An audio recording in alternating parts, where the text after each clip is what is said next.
इस वीडियो में हम चैलेंज कर रहे हैं सारे एडटेक्स को, चाहे वो पीडब्ल्यू है, चाहे वो एलन है, चाहे अनअकैडमी है, चाहे वेदांतु है। क्योंकि हमने पिछले 4 सालों से ये ऑब्ज़र्व किया है कि कहने को ये सारे के सारे जो एडटेक्स हैं, जो ऑनलाइन कोचिंग्स प्रोवाइड कर रहे होते हैं, मेरा एक बहुत लॉजिकल थॉट रहता है कि ऑफलाइन और ऑनलाइन पढ़ाई के बीच में एक्चुअली में फ़र्क क्या है। सिर्फ इतना कि आप ऐसे ऑनलाइन में कहीं पर भी बैठ कर के पढ़ सकते हैं एंड ऑफलाइन में आपको सिर्फ अपने क्लासरूम में जा कर के पढ़ने का एक्सेस होता है। जो ऑनलाइन कोचिंग्स खुद को एडटेक बुलाती हैं, उसमें टेक वाला पार्ट है कहाँ? क्या सिर्फ डीपीपीज़ को ही ऑनलाइन मोड में पीडीएफ के फॉर्म में दे देना, क्या वो एडटेक है? या फिर क्या एक कोई नॉर्मल सा ऐप बनाकर चीज़ें वहाँ पे किसी शेड्यूल दिख जाएगा या समथिंग, वो एक बनाना बहुत बड़ा टेक है। तो अभी हम चैलेंज करने वाले हैं, क्योंकि पिछले 2 महीने के अंदर हमने ऐसे 10 लेवल इकोसिस्टम एक ऐसा क्रिएट किया है जो पता है हमें कि हर एक लेवल जो उसमें है वो सॉल्विंग से लेकर के एनालिसिस से लेकर के कैसे आप पूरी जेई प्रिपरेशन के अंदर हर एक छोटी छोटी चीज़, आपका रूटीन, आपका नॉन एकेडमिक पार्ट, आप सोचते कैसे हैं, आप अपनी क्वेश्चन सॉल्विंग की अप्रोच को कैसे डेवलप करते हैं, ये सारी की सारी चीज़ें हर एक लेवल में बेटर करने की कोशिश की है। तो ये चैलेंज है हर एक एडटेक को कि 2 महीने में क्या कोई भी एडटेक है कि कर सकता है कि 10 लेवल इकोसिस्टम क्रिएट कर पाए? क्या 10 लेवल इकोसिस्टम का एक भी लेवल वो क्रिएट कर सकते हैं इन 2 महीनों के अंदर? एंड जो एटेक्स को लगता है कि उन्होंने डीपीपी दे दी, उन्होंने एक टेस्ट दे दिया, उन्होंने सॉल्विंग के लिए ये सारी चीज़ें कर दी कि एक डीपीपी दे दी, पीडीएफ दे दिया और कुछ पुराने टेस्ट उनको दे दिए। नहीं, ये सब सॉल्विंग होती नहीं है। एक्चुअल सॉल्विंग इज़ बेसिकली कि आपको फोकस मोड में उस एग्ज़ाम टेम्परामेंट के अंदर कैसे सॉल्विंग करनी है, that is what solving is. And उस पर हमने पिछले 2 महीने में इतना एग्जॉस्टिव काम किया है कि कोई भी अटैक उसका कंपैरिजन में कुछ भी नहीं है। क्योंकि ये वो सारी चीज़ें हैं जो हर इंसान, अगर हम जितनी भी बड़ी कोचिंग की बात कर रहे हैं, वो ध्यान तक नहीं देते हैं।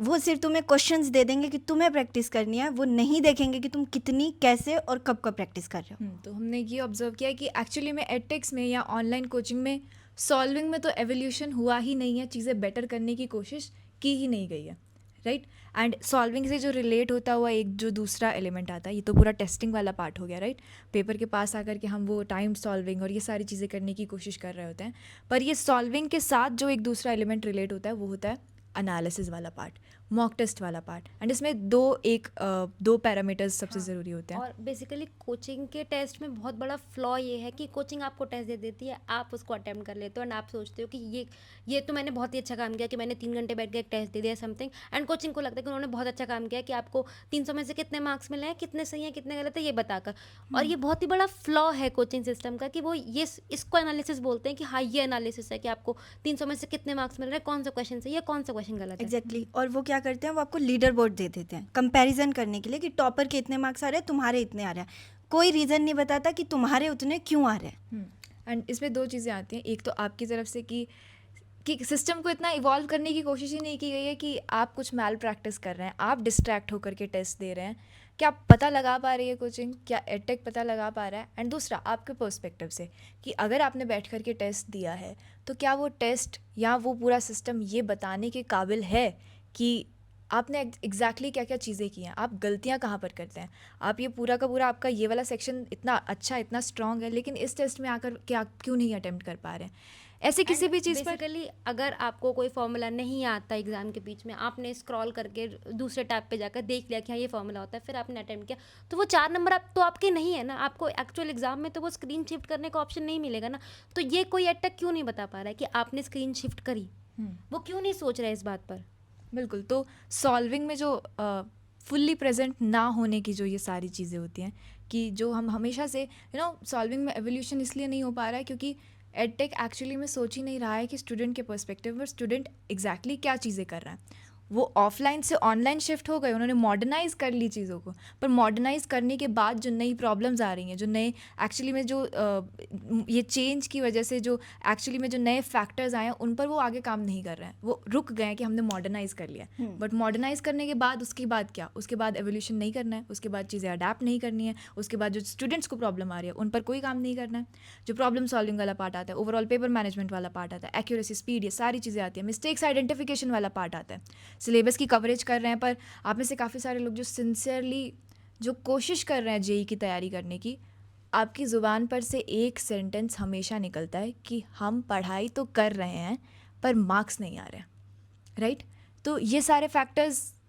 मुझे नहीं लगता कि कोई एडटेक अभी तक इतना काबिल हो पाया है कि वो ये सब आइडेंटिफाई कर पाए, ये सारे फैक्टर्स पर आपकी हेल्प कर पाए, राइट? तो ये तो वो सारी चीज़ें हैं जो सामने से दिख रही हैं कि इस पे कोई बात ही नहीं करता है, लेकिन इसमें भी एक फोर्थ सब्जेक्ट ऑफ जेई जिस पे कोई बात नहीं करता है, लाइक उस वो तो ऐसे छुपा रह जाता है कि जानते ही नहीं है, बल्कि वो ऐसा सब्जेक्ट है जो स्टूडेंट की लाइफ में इतना इंपॉर्टेंट रोल प्ले कर रहा होता है जो उसको बहुत ज़्यादा पीछे खींच लेता है, जिस वजह से वो अपना पोटेंशियल अचीव ही नहीं कर पाता है। एंड वो फोर्थ सब्जेक्ट होता है नॉन एकेडमिक्स। एकेडमिक पे हर कोई बात करेगा, पीसीएम हर कोई सिखाएगा, बताएगा कि फिजिक्स केमिस्ट्री मैथ्स को स्ट्रॉन्ग करना है, ऐसे करना है। एंड वो ये बताएंगे कि सॉल्विंग कर लो, ये कर लो, वो कर लो, बट एक्चुअल में कोई नहीं बता रहा होता है। एंड बट इस एक टॉपिक पर तो बात ही नहीं हो रही होती कि नॉन एकेडमिक्स पे भी बात करनी है। अभी जैसे जो भी स्टूडेंट्स हमारे इस 10 लेवल इकोसिस्टम का पार्ट है, उनको एग्जैक्टली पता है कि 10 लेवल इकोसिस्टम में कौन सा नॉन एकेडमिक पार्ट है एंड वहाँ पर कैसे आपकी ट्रैकिंग हो रही होती है, वहाँ पे कैसे आपका एनालिसिस हो रहा होता है, वहाँ पर कैसे आपको हर एक उस पॉइंट के बारे में बताया जा रहा होता है जो कहीं भी डिस्कस नहीं होता है, बट वो आपको मेंटली स्ट्रॉन्ग कर रहा होता है इस फेज ऑफ प्रिपरेशन के लिए। एंड ये 10 लेवल इकोसिस्टम का हर एक लेवल सिर्फ इसलिए नहीं एग्जिस्ट कर रहा है कि क्योंकि हमें 10 लेवल बनाना था। इसमें से हर एक लेवल वो एक्सपीरियंस के बेसिस पर है, जो पिछले 4 सालों में आउटलायर्स में रिगरस जो ट्रेनिंग हुई है, जो एक्चुअली में नॉन एकेडमिक पार्ट अब जाकर के लोगों ने धीरे धीरे समझना शुरू किया है कि ये ओवरऑल पेपर मैनेजमेंट एग्जैक्टली होता क्या है, सिलेक्शन ऑफ क्वेश्चंस, ये सारी स्किल्स पर जो अब बात होना शुरू हुई है पिछले 4 सालों से, जब से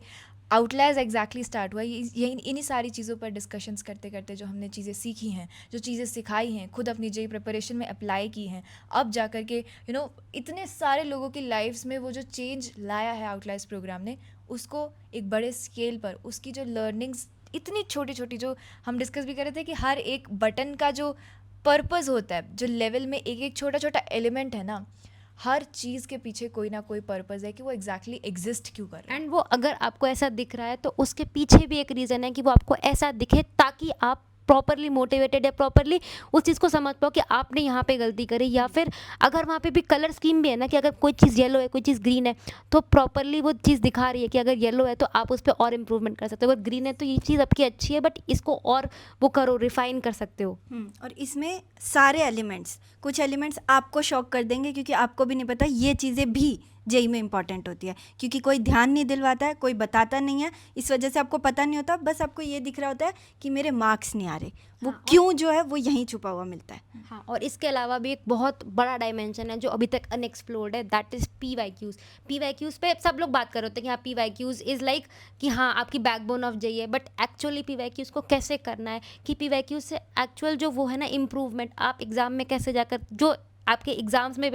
पेपर में क्वेश्चंस आए हुए हैं वो तो आपको पता है कि हाँ ये आए हुए हैं, बट उनसे क्या लर्निंग्स लेनी है किसी कोई नहीं बताता। आपको सॉल्व करवा देंगे कि हाँ ये क्वेश्चन आए थे, ये सॉल्व कर लो, ऐसे सॉल्यूशन होगा, बट उसमें से भी क्या एनालिसिस लेना है, क्या क्या चीज़ें रिपीट हो सकती हैं, वो कोई नहीं बता रहा होता आपको। और सॉल्विंग के टाइम पे ना सबसे बड़ा डाउट क्या आता है कि सर के साथ जब सॉल्व कर रहे थे तब तो सॉल्व हो गए क्वेश्चन, बट जब खुद से सॉल्व कर रहे हैं तब सॉल्व ही नहीं हो रहे, और वो क्यों नहीं हो रहे उसका आंसर कहीं पे नहीं है। So we challenge all the edtechs कि 10 लेवल इकोसिस्टम जो हमने 2 महीने के अंदर बनाया, can you build it in 2 months?